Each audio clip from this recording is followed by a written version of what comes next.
You're watching HelloNation.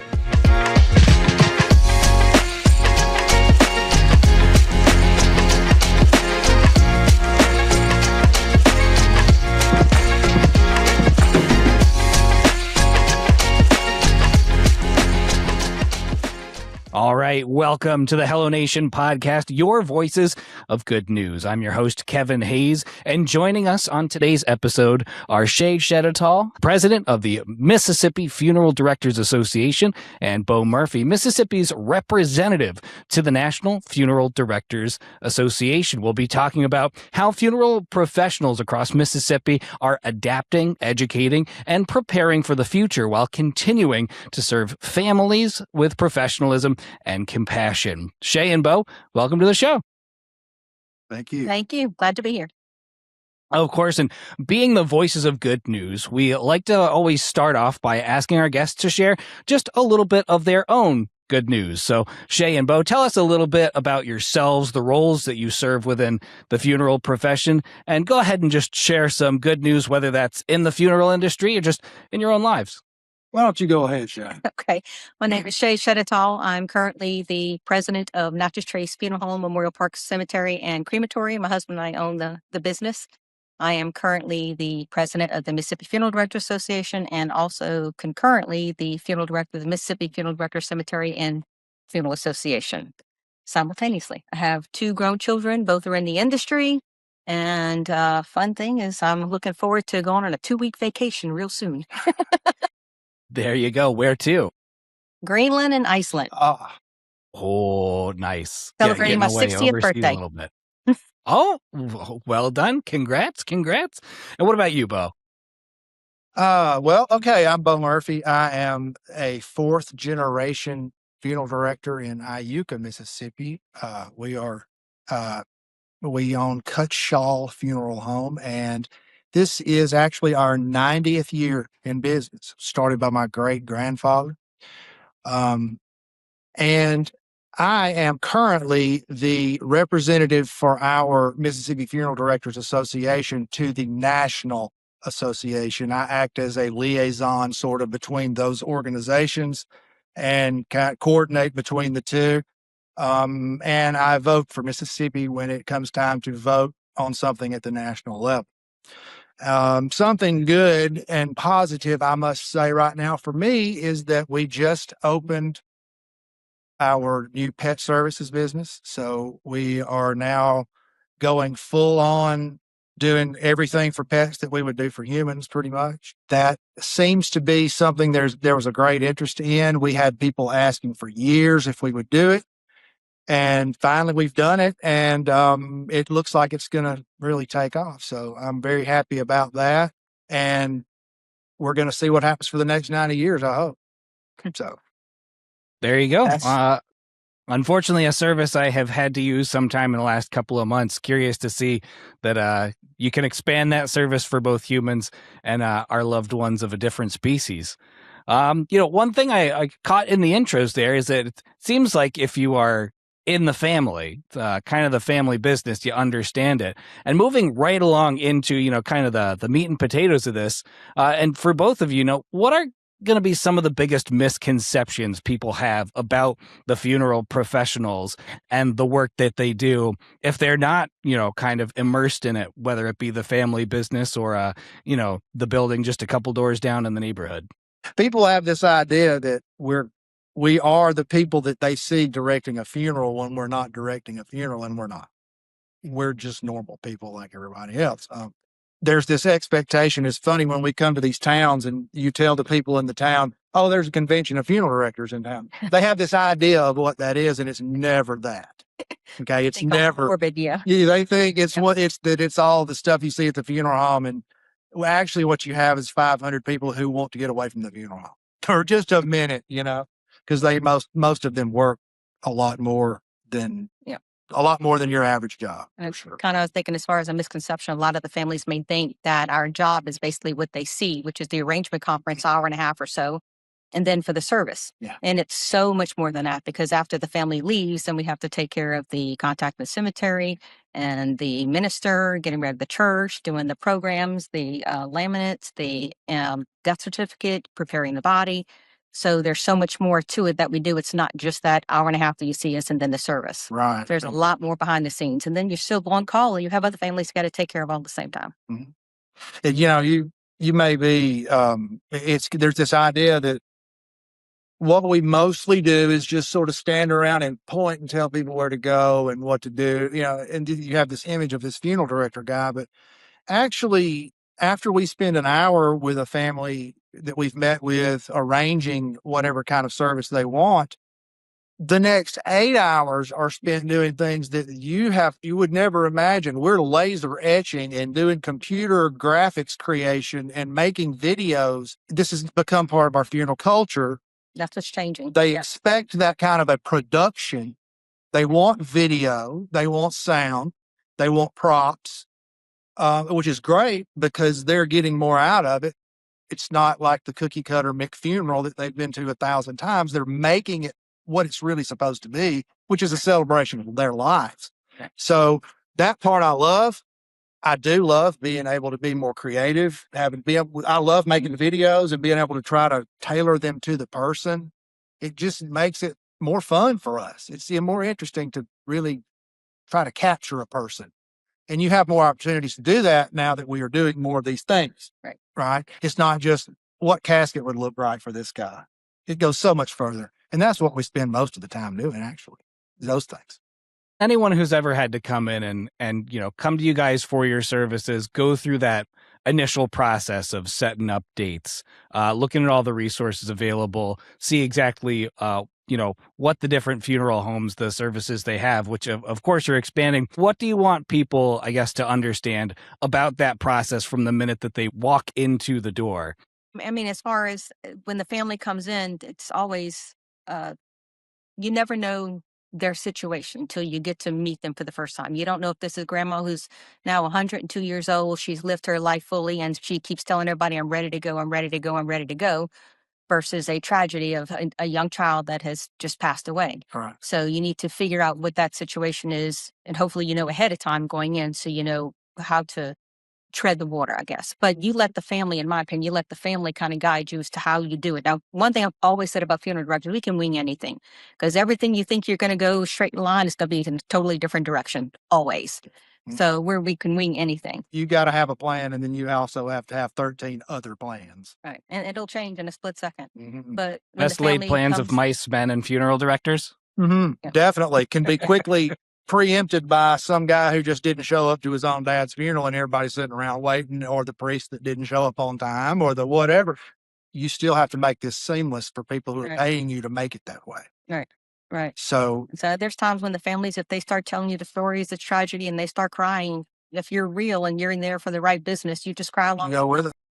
And the day you stop feeling and start going through the motions is probably the day that you need to get out of the business. Mm-hmm. You're not in it for the right reason. I say that. I've said that too. People talk about how do you deal with it as a parent when you have to bury a child, and I say, well, it hurts. Yeah. And they say, well, how do you do it? I said, because no one else can. And it doesn't mean that it's easy or I like it or that I ever want to do it again. But if I don't, who's going to? One of the first cases I had, and I was not fully licensed yet, I was still an apprentice, was a 3-year-old young boy that I knew and passed away tragically. And as much as I was not able to embalm the young child because I wasn't licensed, I was still able to participate. I was an apprentice. But I know that every fiber of my being, there's not a soul on this planet who could have taken better care of him than me at that time. You can grieve and do that at the same time. You really can. And another thing I have found, and you may have found this too, is one of the biggest anxieties that families seem to have when they come in. They're not sure if what they want is okay or appropriate. That's exactly it. And is it okay if I feel this way? Right. Or is it okay if Daddy didn't want that? He liked this, but is it okay if we do that? And my answer to them is, if it's legal and ethical, the right answer is what you say. What you want is the right answer. There is no format for this anymore.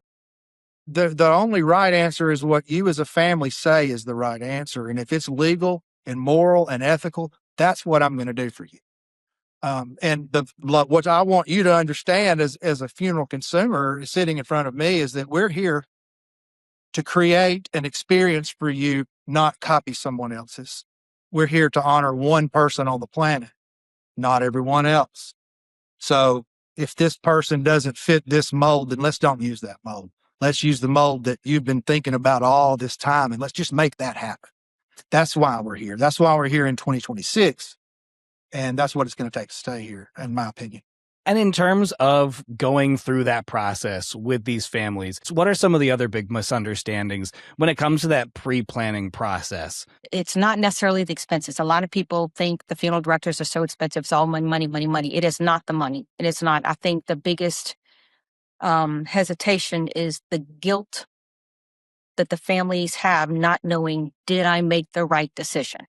Is that the casket mom would have wanted? Would she want to go for the one that I know that I can afford? Or am I feeling guilty that I didn't spend the time with mom, so I'm going to spend the one and get the solid bronze one? I think it's the guilt of, did I make the right decision for mom or dad? And that's where prearranging comes in. So that way mom chose this casket, this vault, this cemetery. So that's where family comes in. You open that file. This is the vault that mom did. This is the casket that mom did. And it's all right. Now we got this all organized.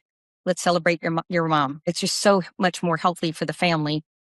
There's no guilt. They know that's exactly what mom would have wanted. Right. And in that vein, what I personally tell a lot of people who are having that problem of, well, dad wanted this, but we want that. Unless it is prearranged by the deceased, funerals are for the living. And we are here to honor a person that you loved, but the celebration is for us. It is it is so that we can say goodbye. So we have to remember that we need to also keep ourselves in mind and what we need to get through this the best way. There's sometimes families will have, like, Papa wanted so-and-so done for whatever. But Papa lives in New York City and they don't have barns and tractors, and you can't put him on the back of one and go down the street. It's just not possible. But you can't feel guilty about that because you can't make that happen. Because again, this is really for you in the end. These rituals that we go through, that we've always gone through, are so that what is still here can move forward. So it's got to be done. It needs to be done for the people who are still here. That's what it's really about. You talk about, like, the one that it's wild to me to think life is expensive and heck, even afterlife is expensive.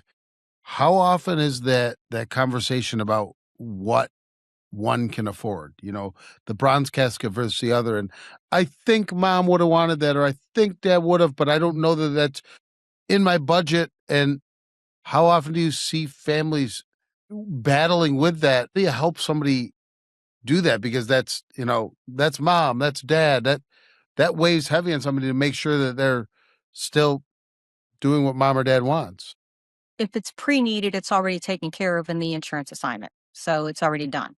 If it's at need, it's not arranged ahead of time. Mom and dad would not want you to go in debt.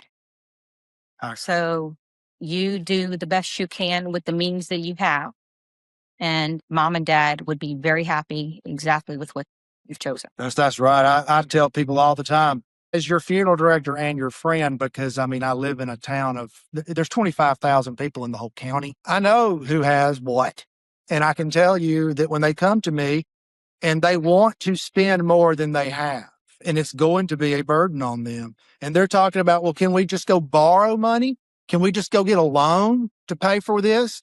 And I say, you can do whatever you want to, but as your funeral director and as your friend and neighbor, I would advise you not to. Yeah, if you want to go borrow that money and pay me more, that's your choice, but I'm not advising you to do that. I'm advising you to do what is best for you here right now that you're not going to regret in 3 weeks. Because you're not going to be able to take any of this with you. When we say amen and it's over, do you want a bill or not? Remember who this is for. This is for us. Yeah. This is for you. Like that. You're here. They're not. You're here. You're paying the bill. And when you put that thought in their mind, sometimes it helps them feel better about doing it in the way that can be done, as opposed to the way they wish that could be done. That's why we're learning from the best. Exactly. And so I guess as you go and you talk with other funeral directors across Mississippi, when you have the national meetings, what are some of the things that you see in terms of just expectations? And I guess, coming from a smaller part of Mississippi, expectations might be different. There are different communities, maybe not everybody's so fully ingrained in that community aspect. How do you kind of walk that line, coming to terms with what people want and having those kind of difficult conversations with people? Funeral culture is not something that varies across states. It's something that varies across towns. Town to town, it is that specific. Generations of people have watched the same service in the same place happen the same way, and that's what they come to expect. And so then they go 50 miles away. That community expects to have a limousine pick up their family. In this community, they don't want that, and it's not something they expect. So you cannot go. Even in one county, it varies from town to town that much. And of course, socially, racially, religious ground, all of those individual little niches have their own culture that you, as a professional, are expected to know without ever having to ask. I'm supposed to know, as a Protestant, exactly what a Catholic expects of me at a funeral mass. First of all, that is called a funeral mass. Right? That's right. You'd be surprised how many people have no idea. I'm expected to understand that if I get a call because an Orthodox Jew has died in a wreck coming through my town, I'm supposed to know how to handle that properly, with respect, in the way that culture would understand and expect from me. So the cultures don't just vary from region to region. They vary inside a town. It's much more specific than that. We have to learn how to properly deal with different kinds of, say, what's the difference in a Reformed Jew and an Orthodox Jew? Well, you better know if you're burying them, because there's a big difference, a real big difference. And in terms of, really just kind of going back to the schoolhouse, as we used to say in the Corps, when it comes to that education aspect of it, how much of that is ingrained into the curriculum of the career path of a funeral director? You're going to go to school to become a funeral service director. Funeral services, funeral director and embalming, and funeral director is just funeral director meeting with the families and not dealing with the embalming part. But if you go to school for the funeral service director, you have at least 1 to 2 semesters of, you're going to know it all. Right. That's your job, and you will know it to pass. Funeral directors, you just need to do an apprenticeship and pass a test. So you don't have to know all of it. A lot of it is on there. Yeah, you have to learn enough to pass the test. But you will definitely learn more through the school system, right, and you have to pass. Right. The classes I took in mortuary school were titled sociology of funeral service, psychology of death.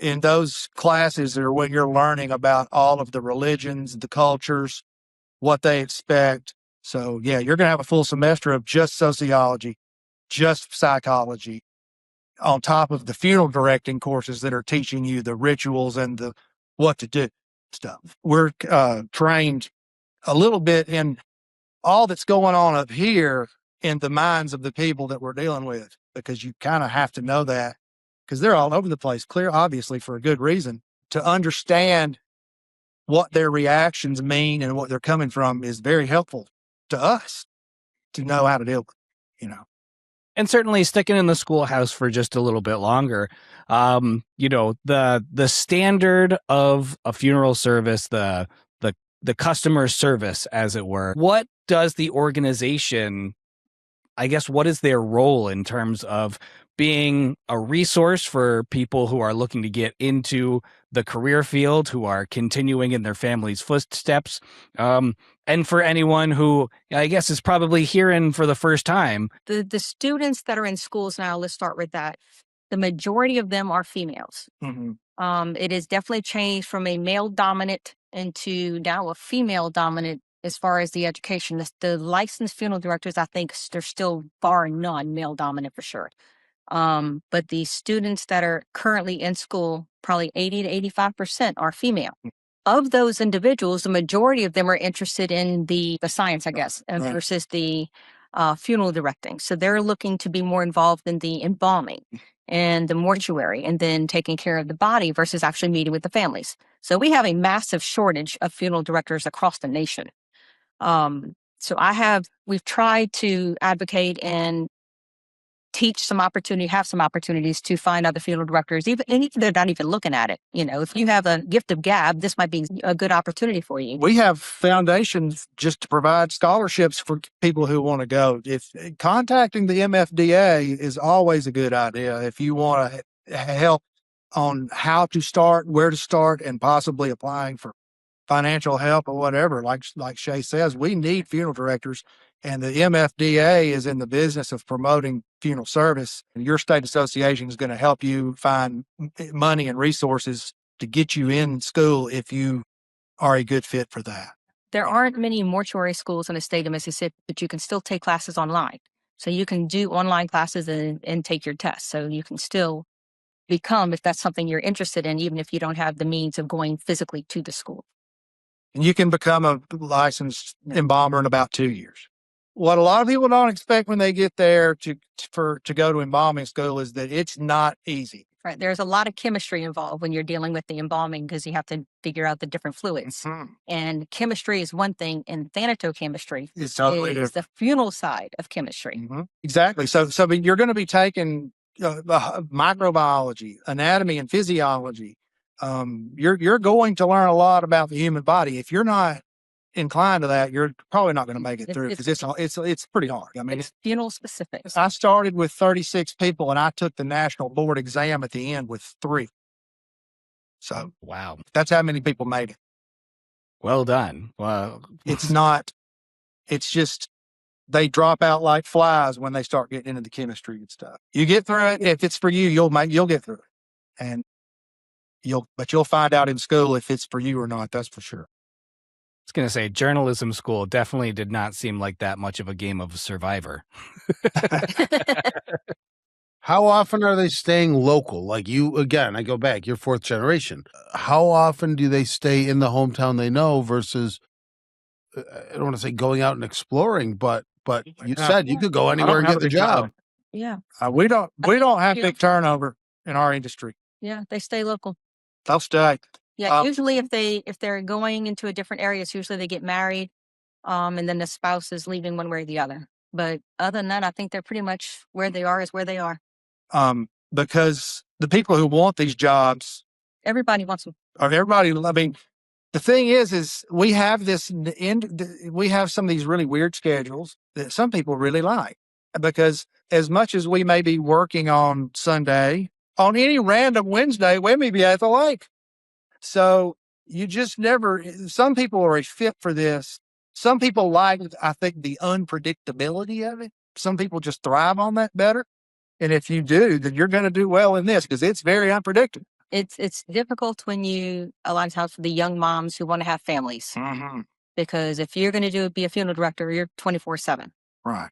And it's hard to take care of a family and a young baby, especially when you are on call. That's right. And a lot of the family type funeral homes that are like, for mine, for example, was started by my great grandfather. We've just all raised our kids with our employees. They can, if their kids, if they don't have a babysitter and they have to work, bring them. Just bring them with you.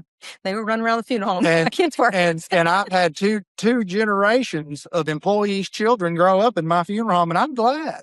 They're like my kids, and I like being able to be that way. I really do. I feel good about being able to provide that environment. Does a funeral director always have to be on site? Like you just said, your team, your team members, you grew up with them.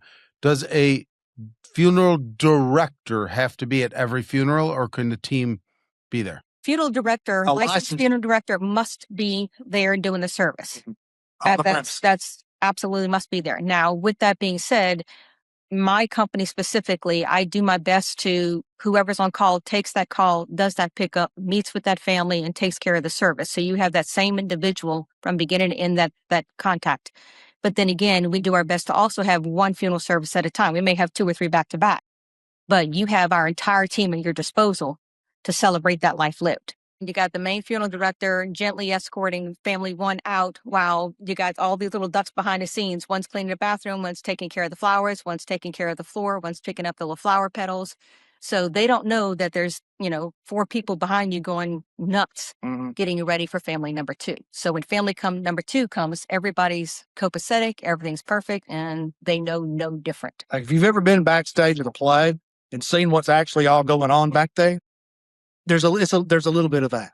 Yeah. The front part of the funeral home is what's in front of the curtain. Yeah. As soon as you close those doors, when they exit, there's stuff happening behind there. It sure is. I was gonna say, I imagine funeral parlors at this point are just that nice duck on the water. Very graceful, very elegant, but get under the surface there and you're just churning and burning.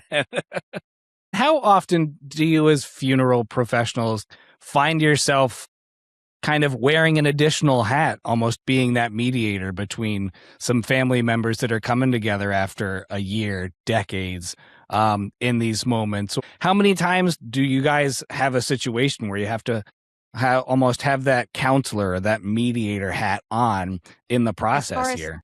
Having a counselor and mediator hat, I think every single family.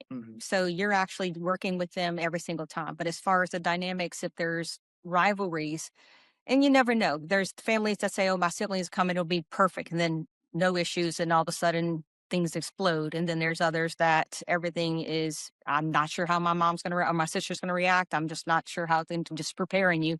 And then everything is copacetic. And so you never quite know. Even if you're warned by the family, you never quite know. But as far as being a counselor or a mediator, that's every single family. Every family. It is. Yeah. I mean, things like, I know you've had to have dealt with this before. Say, imagine you have 4 kids and not one single one of them wants any of the other 3 there. And they all tell you the other one can't be here. And so you've got 4 people with equal kinship saying that none of the others can be there. How do you do that? How do you mediate that?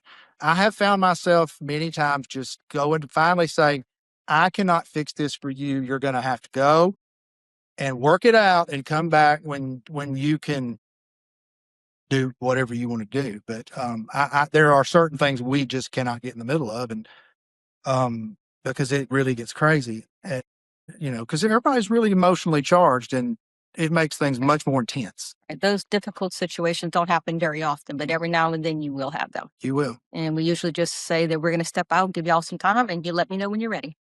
We have a very close relationship with these people because we're in there with them at a time when they're very vulnerable and they're sharing things with us they don't normally talk about. And so you get to see the underside of people's family. You get to see the inside workings of it.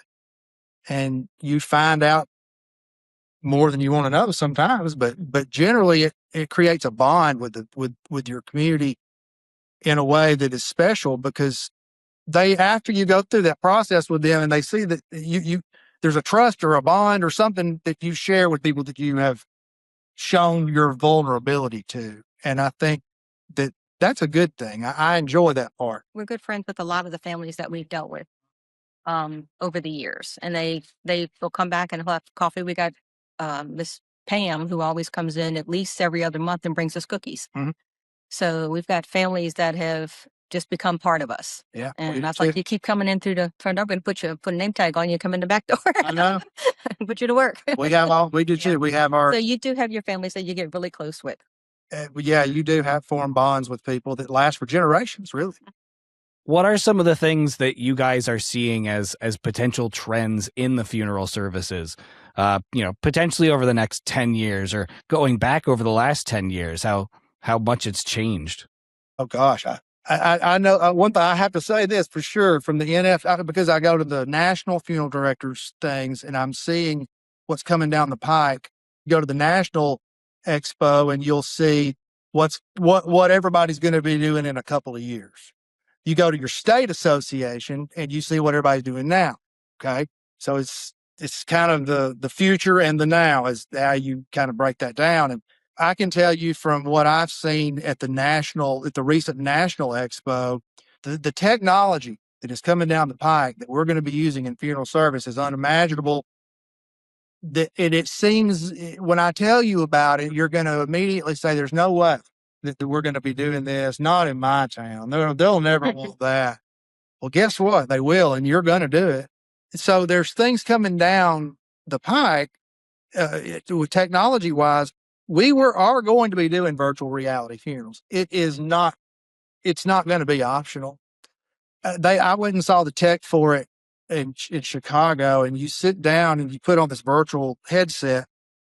And the idea is that when families can't come together physically, say one member is in Chicago, one is in Philly, one is in Honolulu, and one is in England. Okay. They cannot possibly come together. And someone has died. This company has produced a virtual funeral where everyone sits on their own couch in their own home, puts on the headset. The funeral's scheduled for a certain time. They put the headset on at a certain time. The funeral starts. The family chooses the environment. They choose all of the scenery that they want, and they all have the funeral together. They look around with their headsets on and they can see each other. It seems corny, but I'm going to tell you, I did it. I was extremely impressed with the quality of it. And I do see the potential for being able to bring people together to do something important that couldn't physically come together. It gives them an opportunity to do something that they really wouldn't be able to do otherwise. It's not like you're watching the funeral online. You are in the funeral. So that is going to come down. Electric cremation is on the way. Yeah, that hydraulic water cremation. Yep. I think a lot of the changes, the biggest change right now is heading to cremation. Cremation is going up where traditional is coming down. So our cremation rates across the nation are increasing. Of course, there's several others that are much, much higher than in Mississippi. Yeah. In our community, since COVID, a nighttime visitation isn't enough. It's very rare actually. It went from being the absolute norm to being unusual. The next true change is AI. Mm-hmm. AI is coming in very, very strong. And as much as you cannot rely 100% on AI, this is where AI is actually helping some of the funeral directors. As things are changing or transitioning to the celebration of life, you're doing everything you can to help that family celebrate that life lived. So that's when you ask the questions, tell me about grandma. Grandma was an avid gardener. She played golf. She was a boxer in her day. Well, good for grandma. So you turn around, you can put in an AI that, a funeral service obituary for 86-year-old lady who is an avid golfer, was a boxer in old day, and it'll come up with something. Now, grant you, that's not the wherewithal. You don't just take it and go, but it's a good starting point, and it helps you out, and you can make it more formal, more informal. So the AI actually does help. All directors use AI. A lot of the new directors, younger directors are starting out immediately with it and going with it. Now I make them go back and make it the way I want it. Absolutely. It still needs to be edited. But it saves a lot of time. It does. But our old school, I have several different age groups in my funeral directors under me. And the others that are old school don't want it. But they're going to keep up. And again, the families know no different. They're happy with it. But the younger generations are going with it. And it's amazing what it's capable of doing. You say, just create a song. So we have a song as we're bringing the casket in. And you tell all about this life lived to grandma, and now the song is all about grandma as you're bringing in the casket. So it's very unique what AI can do, but you have to watch it, you have to check it, you have to edit for sure. Because the video it makes of mama might have 8 fingers on one hand, or what I'm saying. So you do have to make sure, and the AI slop is real. I can confirm the AI slop is real. Yeah, it is. But there's some really good stuff too. And I agree with Shay. I think that AI is going to keep doing more and more. It can't replace, there's one thing AI is never going to do, and that's replace the connection, the human connection that is there when it's time to actually remove someone's dead relative. Okay. AI will never be able to do that. We are moving more and more towards being more mobile, away from the funeral home, doing things that don't look like a funeral, with more technology, more production. And it really is becoming more of a celebration and focused on the individual. And that was the goal that we were pushing for 20 years ago. We've been fighting for 20 years in this industry to drive this to where we are now. And I think that the associations have really pushed for it. And it's bringing value back, in my opinion, to funeral service, because we're not selling you the same product over and over. We're selling you a product that you can only buy one time ever because it's custom made. And that's really what the value in what we do is going to come from going forward. It's not what I can sell you, it's what I can make you remember. That's fair. That's fair. Honestly, really well put.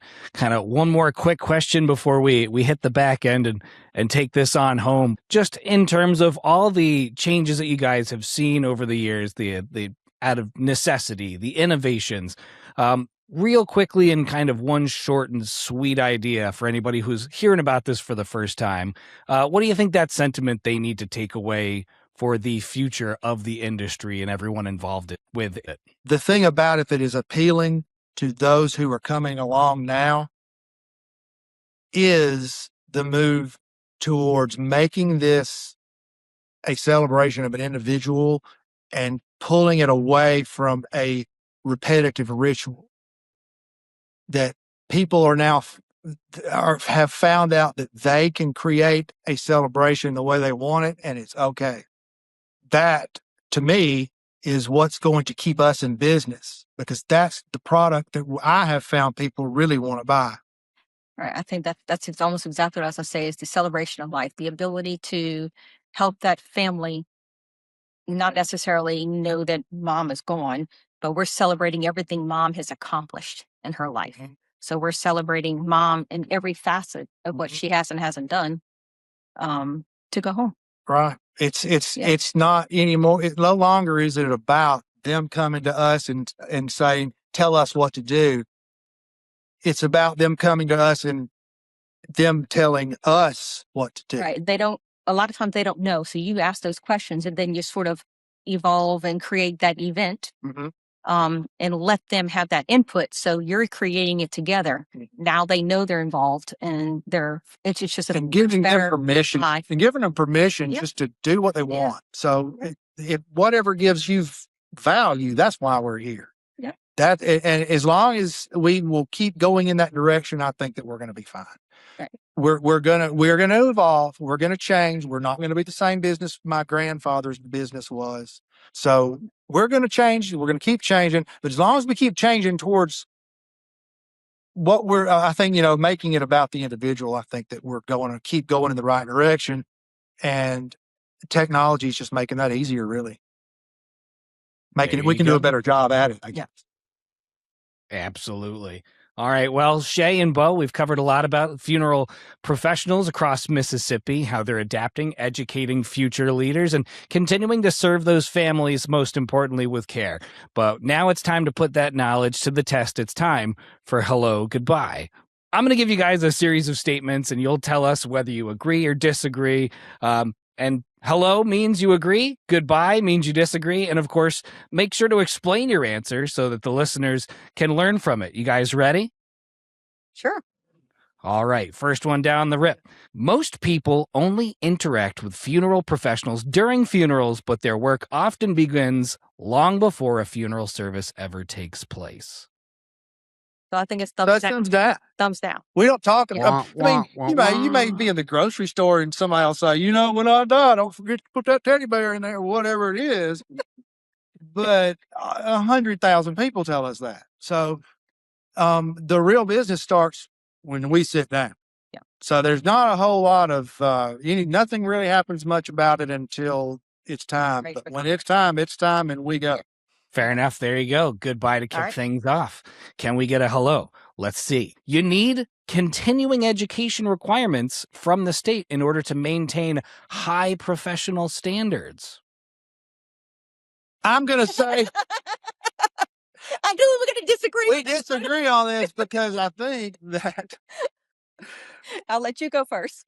I is think that exciting. we should have continuing education because I work in an environment with all kinds of different people who have different backgrounds, different educations, different abilities to deal with tech, different abilities to do all kinds of things and different understandings of it. If we don't all learn to do a few of the basic same things the same way, it can get a little bit, it gets a little squirrely. So if we all kind of keep learning what's happening and what is changing and what you're going to need to know about, because those things are going to happen to you anyway. So you might as well go ahead and learn about it. And that's what, to me, continuing education is for. Now, do I need another seminar on risk management and insurance? No, I do not. So to make continuing education better, we do need to make it better and more interesting. But I don't think that we would necessarily be harmed by having to continue to learn. Okay. And my disagreement is I don't think you have to have it. I mean, I understand getting to learn the new softwares and stuff like that that may be coming out, but every single funeral home can use a different software. So it depends on what it is. But if you are a funeral director, a licensed funeral director in the industry for the right reason, and when you're meeting with the family, if you're meeting with the family and dealing with it for the right reason, and you have that empathy, you don't have to have somebody telling you how to do it if you know how to do it. So that's my opinion. Right. And I think I fully agree with her. So we're both right. I fully agree with her. But I mean, I just think people ought to keep learning forever. So we've got a little bit of hello. We got a little bit of goodbye. We'll round it out with a how you doing. All right. Pre-planning funerals is something only older adults should think about. There you go. Heavy goodbye. Tell me why. There's so much more going into this than you might think. You have to remember how many people are having to, for example, spend down in order to get into a nursing home. You may have a 40-year-old person who has some sort of chronic disease or some sort of injury, whatever they've ended up in they have to go into a nursing home or some sort of long-term care. And in order to do that, they're going to have to get on Medicaid. In order for them to get on Medicaid, they have to spend down a certain amount of their money. That's the complicated side of it. Yeah. Simple side is by pre-needing, you're actually locking in the price. For instance, if a casket is $800 now, then you're locking in that price at $800. And when you pass 20, 30 years from now, then that casket might be $1,500. So it'll be honored at the $800. If you have life insurance, you still have life insurance, but you're still paying that $1,500 rate. So if you have a pre-need policy with an insurance or a trust, it's locking in that price at today's rate. So you're getting a better value for your dollar by doing it earlier. And at the same time, this is the more important part, is the family doesn't have to worry or have the guilt as to whether or not they made the right decision.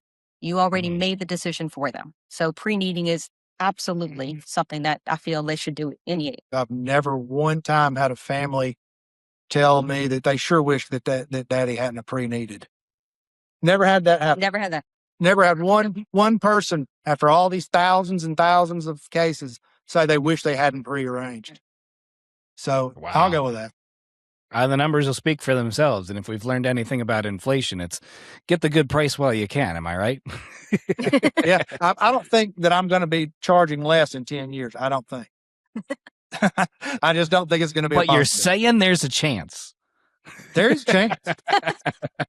There's always a chance. All right. Let's go ahead and take a look at this one. A lot of people still misunderstand what funeral directors actually do on a daily basis. Hello. Oh, that's there true. You go. And we've talked about it a lot. Why? But go ahead and give the good listeners a nice recap for us. In a nutshell, it's just not the hour and a half of the arrangement and front end and then the service that you see. There's so many more things and that we have to get done behind the scenes. And it's more than just one individual 90% of the time. Mm-hmm. So you'll have a team of people behind you working on that. So it's probably minimum 8, if not even more than that, depending on how personalized with the new technology that we have to celebrate that life lived. Yeah, that's true. Yeah. There you go. Younger professionals entering funeral service are changing the industry in important ways. I'm good. You know what? I'm going to say this. I'm going to say that they're Ooh. trying to change. Yeah. Goodbye. I'm going to say The that children. Where are the children going wrong, Bo? I don't think they're going wrong. I think they're going right in a lot of ways. But it's an uphill battle. You're not in the most open-minded, progressive pot of people here in general, because it's a traditional profession. Okay. It's based on tradition and decorum and a certain way of doing things and maintaining a certain demeanor. And so those two things are at odds.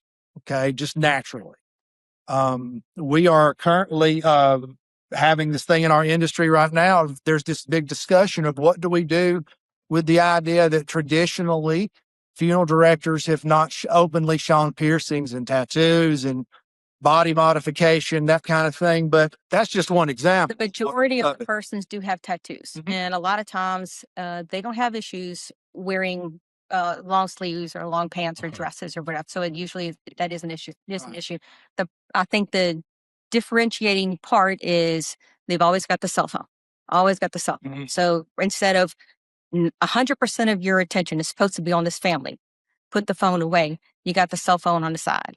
And that's something that's just they're inbred. They were born with it. We had that when we were born. We didn't have it. I know. They were born with it. So they have that. And again, the family dynamics has changed. They don't have the traditional Sunday dinners with the grandparents. They don't go to church on a regular basis. So the quality or how they see a funeral, a lot of them haven't even been to a funeral. That's right. Have not even been to, so they don't know what it was then. They just are trying to create something now. So it's different. It is different. It is evolving. It is evolving. Yeah. And we have a new tradition. Yeah. It is just a different place and a different time. Yeah. Fair enough. So that era of young professionals, they're going to be evolving with the profession, right? It's even 2026 in the funeral world. even here, it is 2026. There you go. All right. Line up another one for you. Professional standards in funeral service matter just as much behind the scenes as they do during a service. Absolutely. Yes. 100%. I figured I was going to get 4 big What thumbs matters up. most is what you do when nobody's watching. I agree with that. Exactly. You know, we talk about that duck, all the things going on behind the scenes. And again, it's to make it everything personable. It's honestly, from this side of the microphone, very refreshing to be educated on through this entire process. We've got one last hello goodbye for you. Are you ready? Yes. Funeral service is a profession where compassion and technical expertise are equally important. Absolutely. There you go. Hello. And just again, one more time for the listeners, give us a quick deep dive into why. I think it's all about the celebration of life. I mean, it's why is compassion as important as the technical side? Because we're human beings. That's why. I mean, and I think the technical is getting more important. It used to not be that important, but I think the technical side, as it's growing in AI and the celebration of life, it's becoming more important. So we're having to learn and adapt to that to make it more personal, so that mom can go home with bells and whistles. Yeah, and they do want the bells and whistles now. But the bonds that we have with these people are the same human connections that have always been. That's it's just because it's 2026 doesn't mean that we don't cry and laugh and become friends with these people just like you do if you were a carpenter working with them building a house. The tech's never going to be able to be standing there with you at the worst moment of your life and empathize with you as a human. Never. So there you go. That's the value in what we're doing to me. It's an entire process. And you heard it here first from true experts, Shay and Bo. Thank you so much for joining us, helping our listeners better understand the professionalism, preparation, and again, most importantly, that compassion behind funeral service across Mississippi. It's been a real delightful conversation. I've enjoyed it. Thank you. Thank you. I enjoyed it too. Thank you. And again, thank you, all of our listeners. I'm Kevin Hayes, signing off with Shay Chedotal and Bo Murphy from the Mississippi Funeral Directors Association. And this has been the HelloNation podcast, where good news travels faster. See you next time. Thanks for watching HelloNation.